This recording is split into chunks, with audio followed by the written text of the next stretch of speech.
Hey everyone, Nonnie here. So you all have asked me several more questions and I thought I would do another video to see if I could answer some of them. But before I start, I wanted to ask you a question. When you buy gear, they often send you stickers, and they're stickers for their products, and you see these everywhere on the trail. I have them from Chicken Tramper Gear, Garage Grown Gear, Catula, Buff, Chicken Sunsets, Bedrock Sandals, and my Enlightenment Equipment quilt. And I am not going to use these. So if anybody is interested in me sending these to you for you or your child, or for whatever reason, I'd be happy to do that. If you'll just contact me at my email address, I'll be happy to mail these to you. And I just have this one little set, so it's going to be first come, first serve. Whoever asks me, I'll send it to you right away. A lot of you have asked me if I used a headlamp or a flashlight, and the answer is I used both.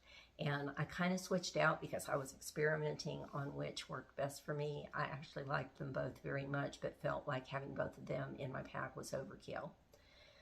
Some people think that that might not be overkill, but if you look at it from this perspective, if you have one or the other and you have a cell phone, your cell phone has a flashlight on it. And so you actually have a flashlight that you can use. It may not permeate like a flashlight would. It's the distance or the width or the intensity, but you do have a flashlight on your telephone. Something to think about. So which one did I enjoy better? I enjoyed them both the same. If you want hands off, it's your headlamp. I had a flashlight that's 1600 lumens. Yes, 1600 lumens. You could see an entire football field with that flashlight. I love that flashlight. And so it's just a matter of preference and perspective. There's some things that I took away from the trail. One is don't ever underestimate nature. Don't ever do that. Be prepared. Make sure you have the proper clothing. Make sure that you have Benadryl in case you are bitten. It's really important. I was bitten on the face once by something. I don't know what it was. It was not a mosquito, and I had to use Benadryl. In addition to that, I use those pain relievers every day for my feet. Not everybody is going to do that, and I took 2 different kinds so I could switch back and forth every day between extra strength Motrin and extra strength Tylenol, but because of my stomach and not wanting it to be overwhelmed with just one product, but I think that that was something that was really important for me to have. Anyway, underestimating nature. When it's cold, it's really, really cold. Make sure that you can handle that and you have the items that you need to be successful. When it's hot, it's very, very hot. You need your electrolytes. You need to make sure that you drink enough water and that you have enough water and that you resupply your water often. That's really important. Rattlesnakes, be prepared for those because, as you know from my video, that was an eye-opener and almost a heart stopper. The coyote was interesting on the trail as well.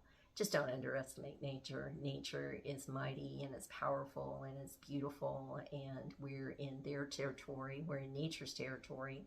So we need to kind of think outside of our comfort box and realize that we need to take the proper equipment, the proper gear, proper clothing, proper food with us.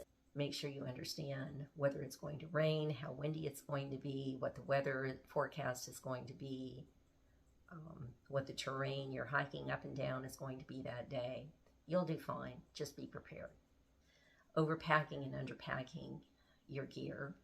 You know, for those of you just starting out, like me, you're just going to have to experiment, and you will discover along the way what you can live without if you have overpacked. I did discover several things that I was able to get rid of. I still never got my pack down to what it should have been. The least amount that it weighed was 32, and I really did not want a pack that weighed over 28. So I still have a 4-pound goal to meet, and I have many hikers that have suggested many ways for me to cut down my pack weight, and I have taken their suggestions very seriously. And when I do go back out on trail in October with my husband to hike, we will be looking at our pack weights, and I will be trying to shear down some weight at that time. Just as overpacking can be a real burden on your back, on your knees, on your ankles, just in general, Underpacking is also not a good idea because you need to know the elements that you're going to be hiking in. So be prepared and make sure that you have the gear that you need to be successful while you're out hiking. I cannot tell you how many people I met when it was freezing cold and they did not have enough clothes with them to keep them warm. I don't feel like I overpacked in the clothing. I overpacked in several areas. I do not feel like my clothing was overpacked at all. The only questionable item that I had in there might be the waterproof socks, but if I had to do it again, just for me, knowing that I was going to have dry feet was worth it to me.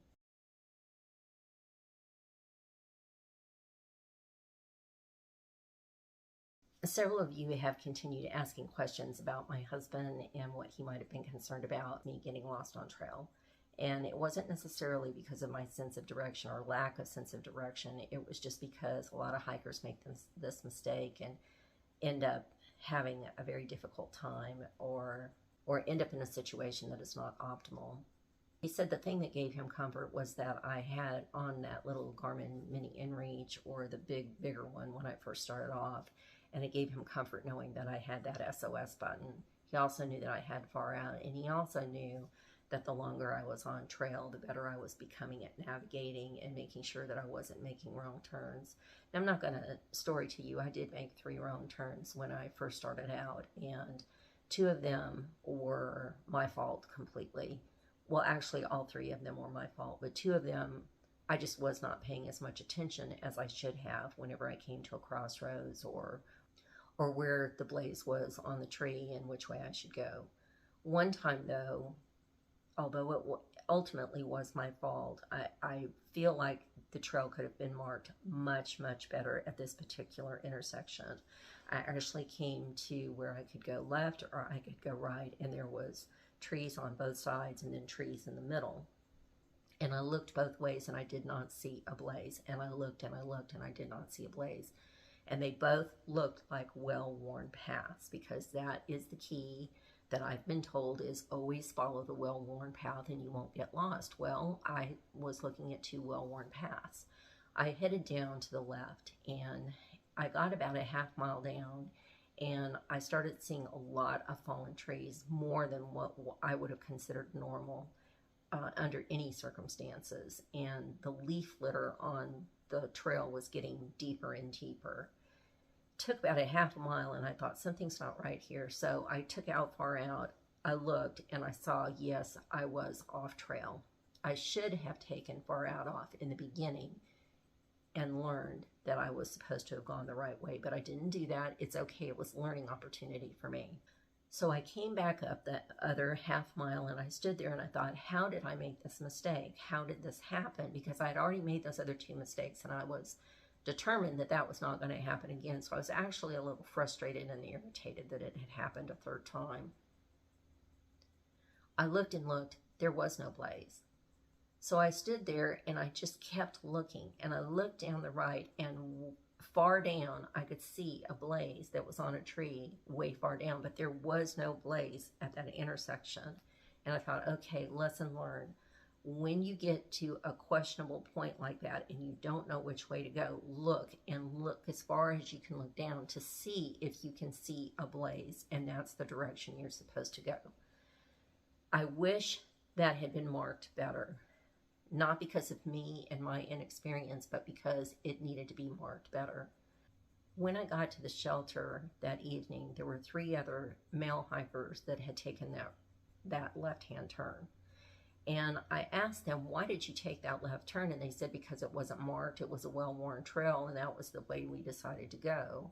There were other hikers in the shelter that night that had taken the proper direction, but there were 3 males separate. They weren't hiking together, 3 different instances where they had hiked to the left. And these were people that hike all the time. This goes to show that, it can happen. That was one of my husband's concerns, that I would get lost off trail. And, I'm not sure if it helped when I shared those stories with him that I had gotten lost on trail, because it made him feel uneasy, but it also reassured him in knowing that I had the SOS button on my Garmin, and that I was learning how to read far out better, and that other hikers were making the same mistakes. It wasn't just me. After hiking several more weeks, my husband no longer had that concern. One of the other concerns he had was predators, and he wasn't talking. I said, predators? What do you mean? You mean like snakes and bears? He said, no. He said, I'm talking about humans. And I said, well, what do you mean?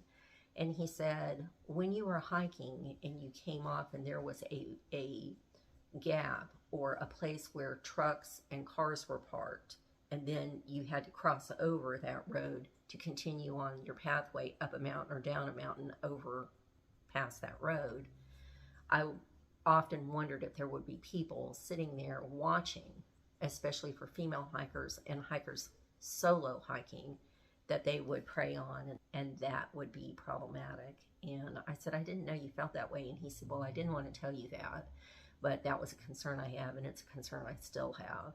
And I said, okay, well, that helps me think to be extra mindful when I come to those areas, to pay even more attention than I was already paying attention to make sure that I don't put myself in a situation that is questionable. That's one of his concerns. There are 2 more questions I've been asked. I'm going to save the other questions for another video. One of the questions I was asked is this: how did you feel about music on the trail? And I said, well, what do you mean music? Because I listened to my iPod almost every day. I was either listening to music or I was listening to an audiobook, or sometimes I didn't listen to anything at all and I was just thinking. They said, no, not that kind of music. I said, what do you mean?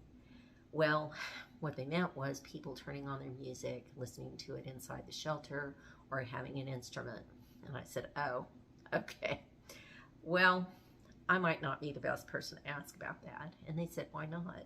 And so I shared my answer with them offline, and they said, please share that online because other people need to hear this. And I said, I really don't feel comfortable doing that. And they said, please, please do it. So I'm going to do it. If I get pushback from it, you know, I'll just accept it. But I didn't really enjoy listening to other people's music on trail, nor did I enjoy listening to their instruments. I realize that it is a time of healing and a time of freedom and peace for other people on trail, but that does not necessarily mean that other people want to listen to that music or to that instrument or for that long a period of time or for that level of entertainment or for as loud as it might be. So I wasn't the only one that felt this way. There were a lot of people that felt this way, and it wasn't just my age group, it was people that were even in their 20s. And so it just seemed to be kind of an invasion of the quiet peacefulness of being out in nature. And I can understand why people would want to do that, and I think that that would be an awesome thing for them if they were in their own company or in the company of others that wanted to participate in that. But to go on ahead and play an instrument and play your music loudly enough where it's kind of invading everybody else's space is just that. It's kind of invasive. And so that's my answer to that. I hope it's going to be okay. Hand in hand with maybe just having a little bit of etiquette and thinking about other space is thinking about people that are section hiking and day hiking. A lot of them are hiking with their children, and hikers tend to have very flowerful vocabularies, and perhaps they're not the best choice of words around younger children, and it didn't seem to bother the thru-hikers that were around them just to speak and say whatever they wanted to say as loudly as they wanted to say it without considering the other people that were around them. And I found that to be a little intrusive and maybe not as thoughtful as it could have been. So, you know,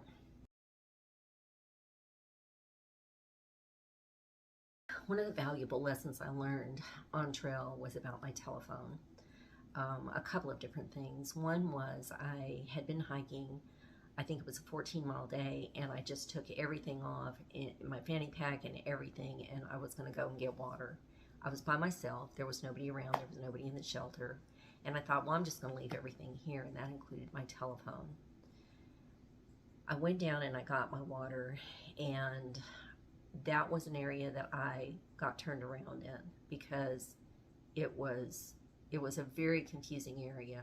I can't remember the name of the shelter, but I'm going to put it down here below because I did a video on this, and if you're interested in that story, then this video explains it in more detail. But I went down there and I got turned around, and it took me quite a while to figure out how to get back to the trail, to get back up to the shelter. I had left my phone in the shelter, and I'm not proud of admitting that I did that, but I had no way of using Far Out to get back on trail, nor to call anybody to help me. I was absolutely out there alone. And that was the only time that I can recall that I had a self-inflicted moment of being scared. And I didn't panic, but it did scare me, and it was a lesson for me to not ever do that again, to always make sure that I have my GPS unit with me, or my telephone with me, or both with me, but not to ever leave them there. Not to mention the fact that anybody else could come up to the shelter and they could have taken off with that kind of stuff. And I knew that before I left the things, and I decided to do it anyway. In retrospect, I wouldn't do that again. So I did use bad judgment on the trail a couple of different times. I'm not proud of it, but I'm just here to admit and share with you that I did.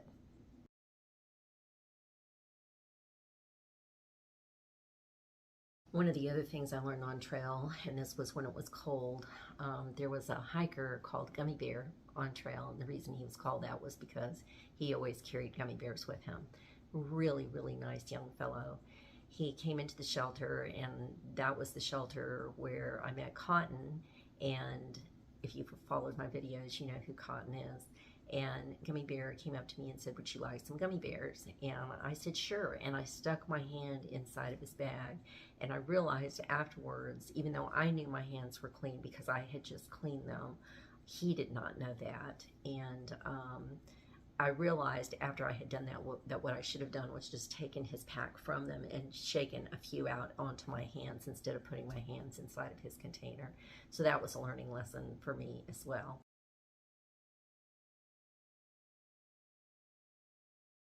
I want to give you an update on Cotton and Jason. Unfortunately, Cotton I have not been able to get a hold of. I communicated with him a couple of different times after we kind of went our separate ways with hiking and our schedules and our paces and different things. And he had been doing fine. The last update I had was that he was living with an aunt. He had come off trail. He was going to be working for a while, and I decided that I wanted to follow up with him and make sure that he was doing okay and just see if there was anything that I could do for him. And his phone had been disconnected, so I have no update to give you on Cotton.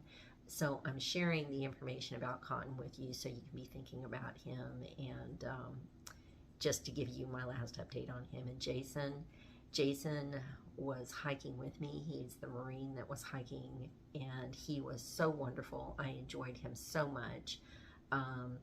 I attempted to communicate with him, and I did not receive a response, and I think the reason why is because Jason was trying to find a way to settle down, get a job, and work through the rest of the issues that he had from sustaining 2 different brain injuries and 2 separate traumas while serving in the Marines overseas.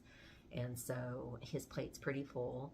But the last time I saw him was at Nantahala, and we both gave each other big hugs, and he was as sweet as he could be. So I miss Jason, and I miss Cotton as well, but those are the updates on those 2 gentlemen. So I'll end this video with 2 things. One is just a little anecdotal story. A lot of you have asked me about what were the best memories that I had on trail, what was the most fun that I had on trail, and there are so many, and maybe I'll do a different video about that if you all ask me to, and that's what you want.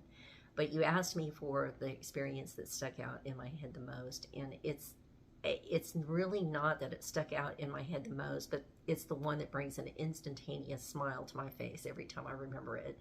And that is when I was at Station 19E, and Jersey and Dobb were there, and it was karaoke night on a Friday night, and I was sharing a room with Couch to Trail, and Taylor the New Hampshire hiker was there, and several other hikers that, you know, have YouTube channels.